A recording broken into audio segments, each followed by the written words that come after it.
Ladies and gentlemen, next week, Thursday, August 24th, Dragnet will be heard 1 hour earlier at 9 p.m. Eastern Daylight Saving Time.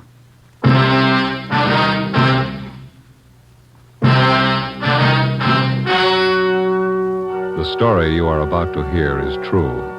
Only the names have been changed to protect the innocent. Fatima Cigarettes, best of all long cigarettes, brings you Dragnet.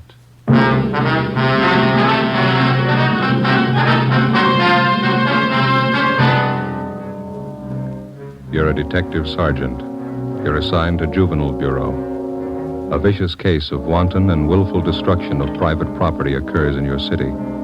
Suspicion points to a juvenile. Your job, find him. If you want a long cigarette, smoke the best of all long cigarettes. Smoke extra mild Fatima. Yes, Fatima is the king-size cigarette which contains the finest Turkish and domestic tobaccos superbly blended to make it extra mild, to give Fatima a much different, much better flavor and aroma than any other long cigarette. That's why Fatima has more than doubled its smokers coast to coast. Enjoy extra mild Fatima yourself. Best of all, long cigarettes. It's wise to smoke extra mild Fatima. It's wise to smoke extra mild Fatima.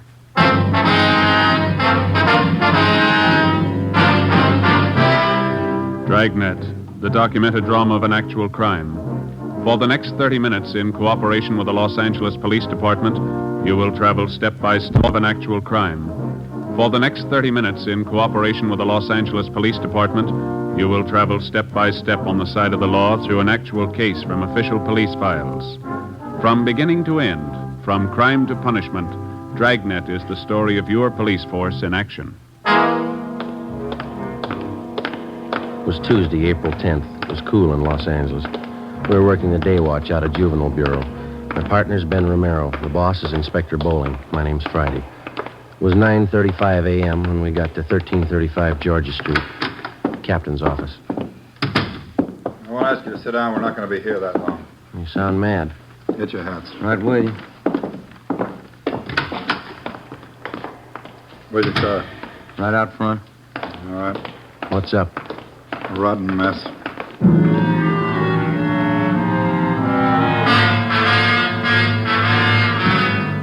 We got in the car and drove south on Figueroa till we got to West 103rd Street. According to Inspector Bowling's directions, we turned right and went about 4 miles. He directed us to pull up in front of a one-story frame residence that had been converted into small business offices. On the right side, going in, was a neighborhood jeweler's shop. We could see him working in the window. Over the door of the office on the left was a lawyer's shingle. The gold lettering was new. It's this way. Lawyer's office. That's right. Name's Paul Wilson. It's me, Mr. Wilson. Oh, come in, Inspector Bowling. Mr. Wilson, this is Sergeant Friday. Romero, juvenile detail. I'm assigning them this case. How you do, Sergeant? All right. Sergeant. All right, look at it. Just look at it. Look at that, Joe. Yeah. Paint. It's all over everything. Look at that leather chair. It's ruined. The desk smeared with the stuff. Green paint. Yeah. Looks like they threw it on the mop, doesn't it? Rug soaked with it, the walls. Look, Joe. They even got the clock. Yeah. Take a good look. Remember it when you tag whoever did it.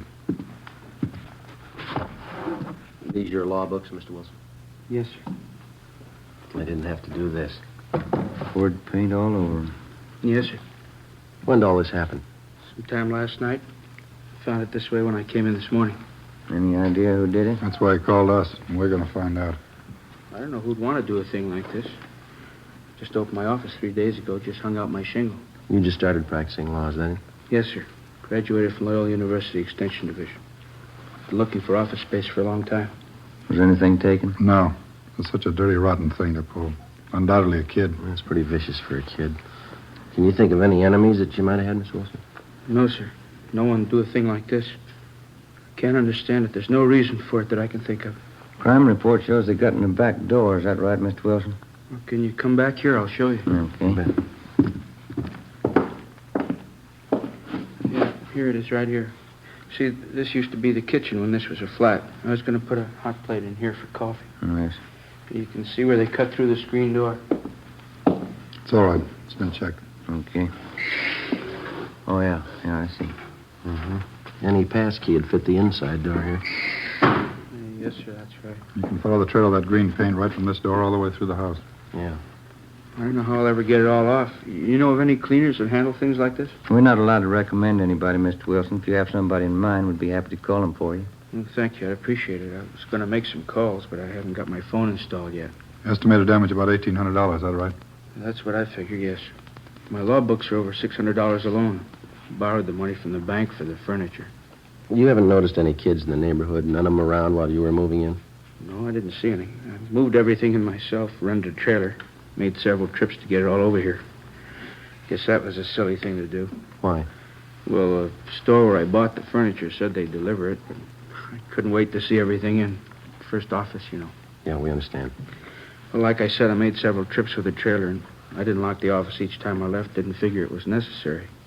The fellow across the hall with Jeweler said he'd keep an eye on things for me. But you did lock up last night, didn't you? Oh, yes. As soon as I was moved in, I locked the place at all times when I wasn't here. That's it. We'll get right on it. I don't have to tell you again. I want a fast answer. Where do we start? With an empty paint can. Before we left Attorney Paul Wilson, we took a sample scraping of the green paint to serve as a color check. We started to canvass the neighborhood door to door. We covered the area for a radius of 6 blocks, questioning the residents and checking out the youngsters. We failed to come up with anything. We figured another good angle was to try the schools in the area. We checked on the students who had been in any kind of trouble involving malicious pranks.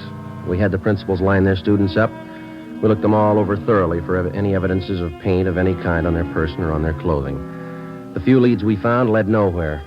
After a week without success, we went back and rechecked the neighborhood, the paint stores, to see if anyone had bought any green paint, anyone they might have forgotten to tell us about the first time through. No leads. Monday, April 18th, Ben and I stopped for a Coke at a hot dog stand on the corner of 103rd and Oakview Avenue. A couple of Cokes, please.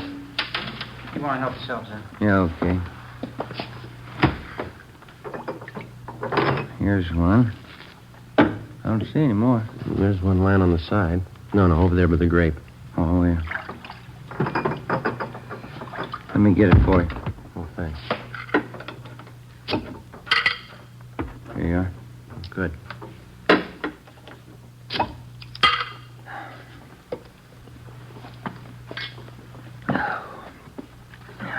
Every time I think of that boy's office, it makes me sick. Yeah. If we could just get some kind of a lead. Anything for a start. Pardon me. I'd be satisfied. There's nothing to work on. It's like stabbing in the dark. Joe. Yeah? Look down the street there. Hmm? This is tin can day. Everybody's got them set out in front of their houses. It's worth a try, isn't it? Let's try a place across the street and then work down the block. All right. Come on. I had a cousin move down from San Francisco. It took him almost a year to get used to this tin can system here in L.A. Is that so? Yeah, up there they throw everything into one garbage can. Tin cans, no. Oh, I didn't know that. Yeah, sure. Tad's, my cousin, never could get used to putting the cans out. Backyard was full of them before his wife reminded him to put them out. Yeah. Garbage kind of piled up, too. They wouldn't pick it up with the tin cans in it. Yeah. You want to check these here? I'll get all this right. bunch here. Okay. Don't see any paint cans. No. None here either. How about those down there? Okay. Let's go. I'll get this box. Wonder if this is any good. What's that? Prune juice. See a lot of empty bottles. Any paint cans? No. Let's go. That's the way it went. Block after block, house after house. We covered 5 blocks, checking the containers full of empty tin cans. Found a few paint cans, none of them the right color, or any combinations that would go together to make the right color. It was a tiring job, but we figured it was at least a place to start. Sure a lot of cans here. There must be a new bride, huh? I don't know. Did you find anything? No, not sure. How about this? Huh? This one. 1 gallon can. Green. Let's ask.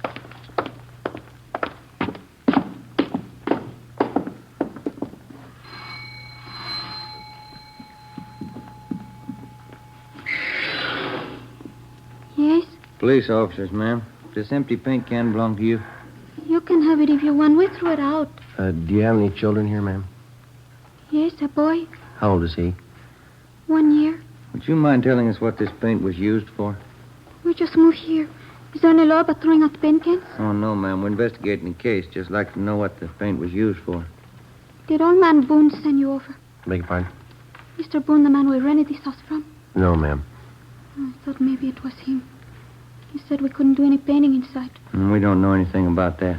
You sure? I don't trust him. No, ma'am. You say the paint was used to redecorate? Yes, come in, I'll show you. Thank you.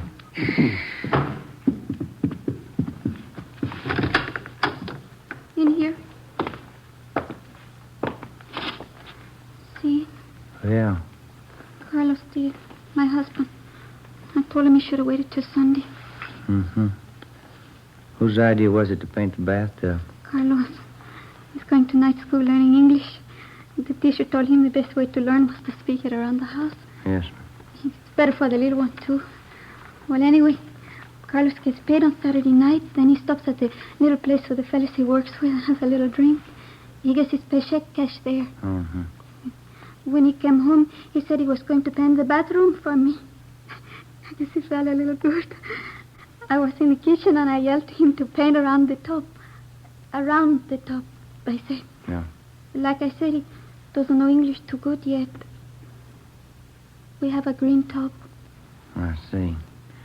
Well, thank you. He's going to clean the tub next Saturday. We use the shower. Painted that, too, didn't he? Well, thank you very much, ma'am. We're sorry to have disturbed you. Oh, that's all right. I'm worried about next Saturday night. Why's that? There's no telling what he's going to do with that paint remover.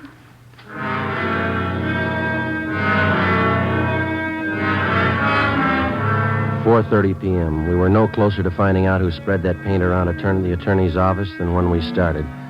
We continued checking the neighborhood, but we found nothing. A few minutes before 5, we got a call to check back in with Inspector Bowling. You do any good out there? Nothing at all. No, we had a little action, a new one. No, what's that?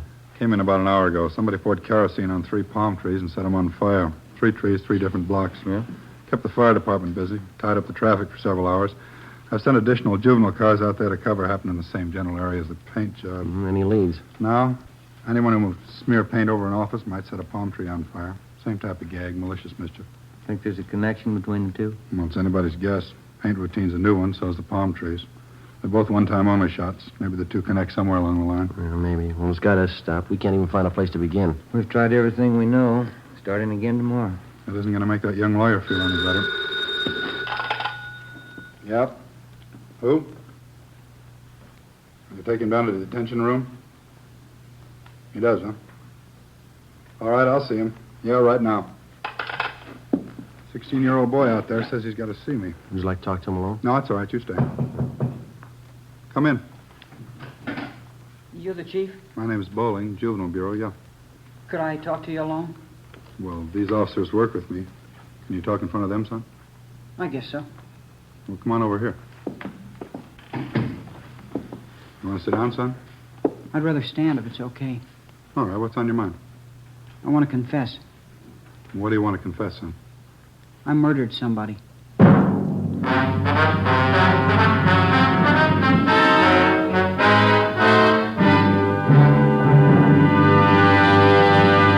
You are listening to Dragnet, actual case histories taken from official police files. If you smoke a long cigarette, it will be in your interest to listen to these case histories taken from the file marked Fatima. On this card, reporter Lee Silver's statement. I need an extra mild cigarette. No other long cigarette I've tried is as mild as Fatima. Here's Nurse Shirley Gelman's statement. When I go off duty, I appreciate a mild cigarette. Fatimas are extra mild. I can enjoy them more. On this card, the statement by drama critic Richard Watts, Jr. Anyone can tell Fatima contains the finest tobaccos. It's extra mild, has a much better flavor. All agree it's wise to smoke extra mild Fatima, and that's what more and more smokers are discovering every day. Yes, actual figures show extra mild Fatima has more than doubled its smokers coast to coast. So enjoy extra mild Fatima yourself. You'll agree. It's wise to smoke extra mild Fatima. It's wise to smoke extra mild Fatima. Best of all, long cigarettes. Next week, Thursday, August 24th, Dragnet will be heard 1 hour earlier at 9 p.m. Eastern Daylight Saving Time.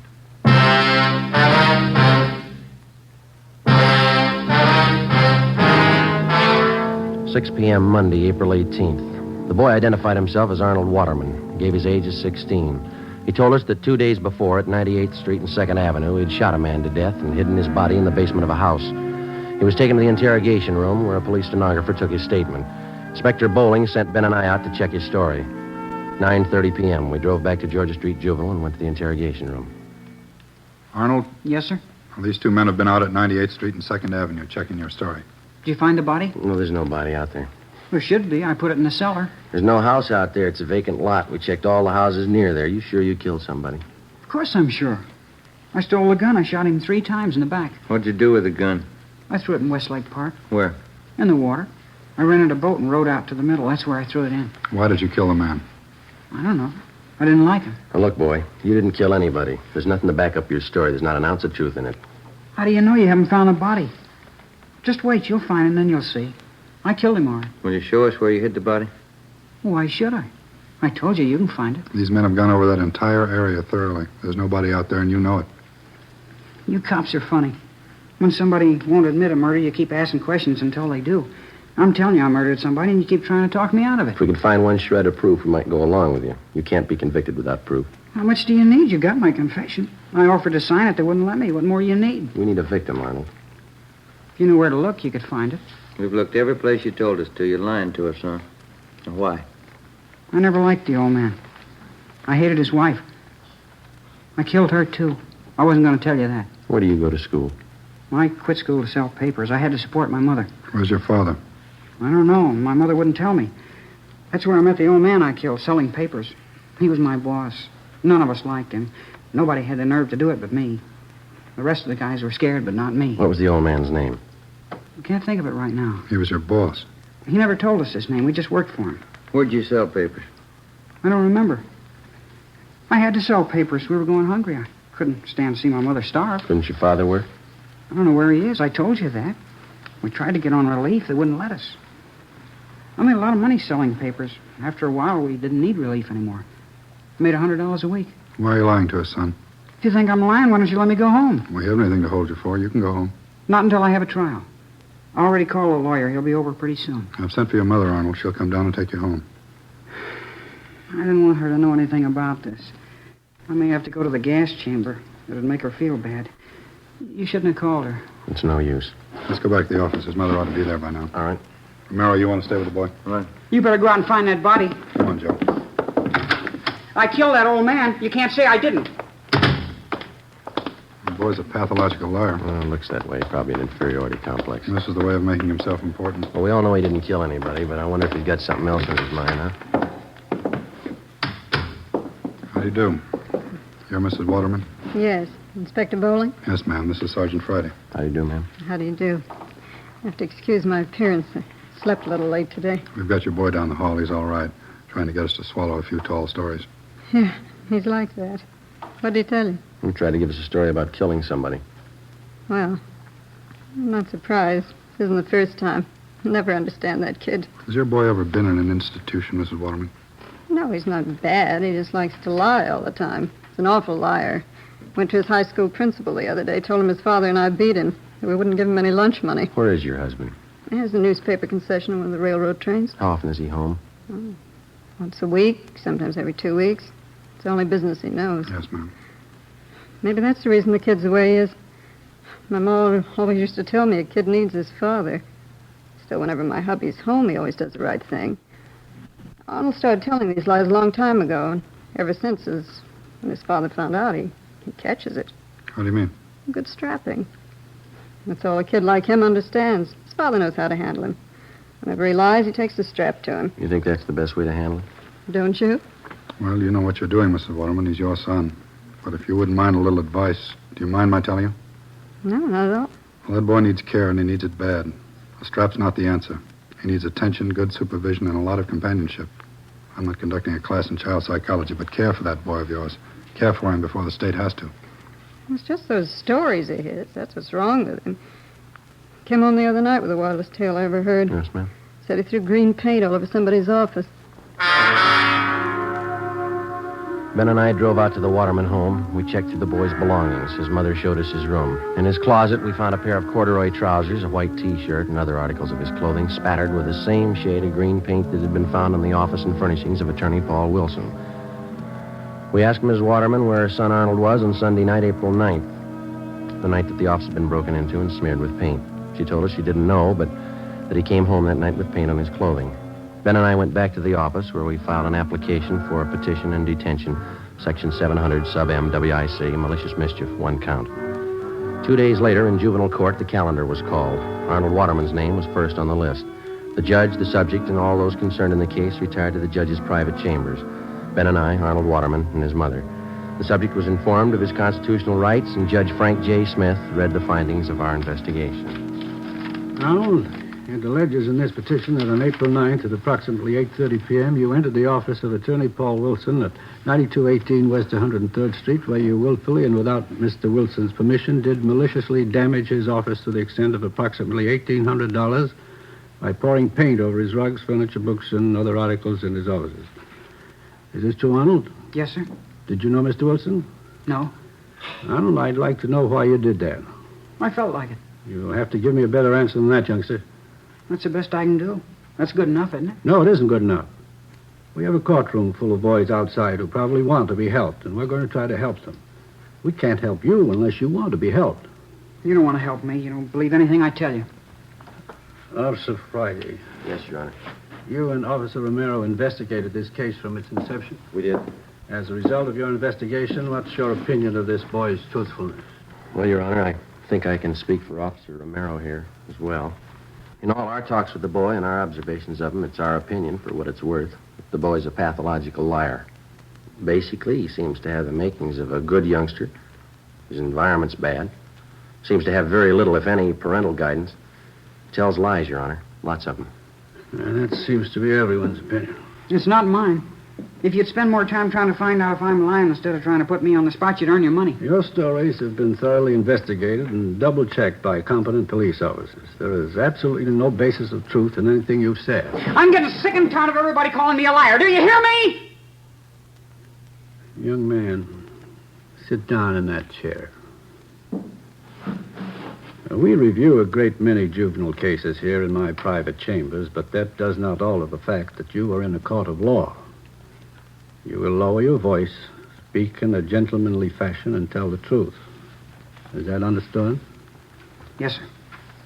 Mrs. Waterman, could you give this court any reason for your son's behavior?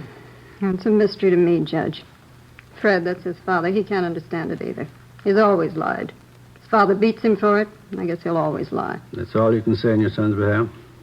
What else is there to say? He's a liar. Arnold, I'm going to ask you once more. Why did you smear paint all over Attorney Paul Wilson's office? I didn't like him. Why didn't you like him? I didn't like him, that's all. Tall, skinny, funny-looking guy. You mean you destroyed his property because you didn't like his looks? Something like that. He was cheap. I saw him moving in. He had a trailer. He was moving his own stuff in. Why didn't he hire a mover like everybody else? I don't like cheap people. Do you know anything about this man, Wilson? No. Why? What business was it of yours, whether or not Mr. Wilson decided to move his own furniture? Do you know that he's a young man, not much older than you, just graduated from law school, took a lot of time, took a lot of his money that he earned to put himself through school, and you sit there, a mere sketch of a boy passing judgment on a fine young man like Paul Wilson. And, boy, let me tell you something. I don't know if you're a God-fearing lad or not, but you'd better fall on your knees and ask forgiveness and hope that somebody hears you, that he hasn't lost patience with you. You better raise up those sights of yours, lad, and pray for forgiveness. I hope those tears mean something, Arnold. Now, do you have anything to say before I pass judgment on this case? Yes, sir, I have. I'd like to tell you about something else I did. There were some palm trees out there. I put kerosene on them and set them on fire. Last Friday, would you know anything about this? Yes, Your Honor. That checks with the reports. Any property damage? No, Your Honor. Kept the fire department pretty busy, that's about all. I didn't kill anybody. I just made that up. Yes, we know, Arnold. Do you have anything else to add, Mrs. Waterman? No, I don't know what else you can do with a kid. I'm glad it's somebody else's problem. According to the findings of the probationary officers and the investigating officers and what I've heard and observed in these chambers, I have no alternative but to remove this boy from his present home and environment and place him in a foster home where he will receive closer supervision and the care that he requires. Does that meet with your approval, Mrs. Waterman? It's fine with me, Judge. Fred and I can hardly make ends meet now, and it's a shame to waste what money we have on this kid. It's all I can do to squeeze out the new clothes I need. Then you approve this plan? I can't wait to tell Fred. Well, when you tell Fred, you can also tell him the taxpayers are not going to assume the burden of the mistakes that you and your husband lavished on this boy.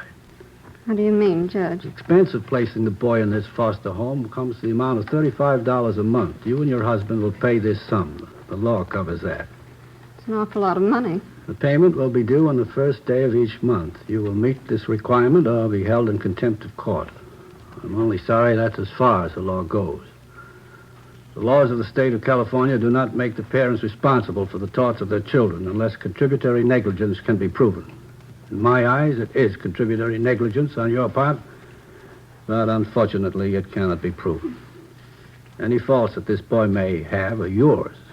You as a parent are responsible. We did the best we could in raising the kid. Madam, you didn't raise him. Hearing dismissed.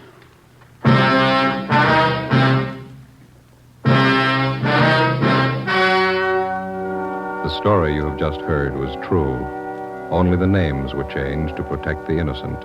On April 18th, the hearing was held in the private chambers of Judge Frank J. Smith, Juvenile Court, City and County of Los Angeles, State of California. You have just heard the results of that hearing. And now, here is our star, Jack Webb. Thank you. The working detective in the process of apprehending criminals devotes his full time and energy to the job. His alertness, intelligence, and a great amount of patience. So with a cigarette. The makers of Fatima cigarettes employ these same qualities in blending the finest Turkish and domestic tobaccos to make Fatima extra mild. Best of all, long cigarettes. Now, if you're a long cigarette smoker like I am, then buy Fatima. You'll find, as I have, that every pack is extra mild. Smoke Fatima.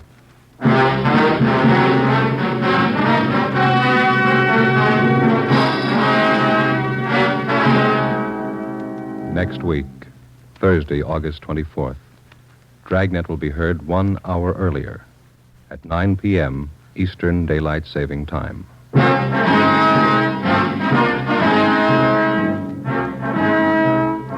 You have just heard Dragnet, a series of authentic cases from official files. Technical advice for Dragnet comes from the Office of Chief of Police W.A. Parker, Los Angeles Police Department.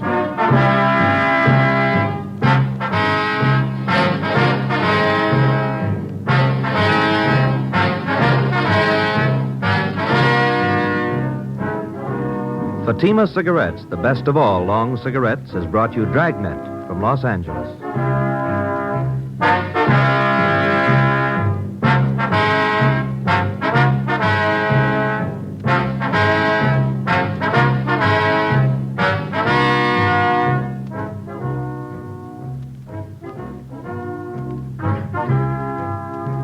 Now hear Sarah's Private Caper. September 7th, it's Father Knows Best on NBC.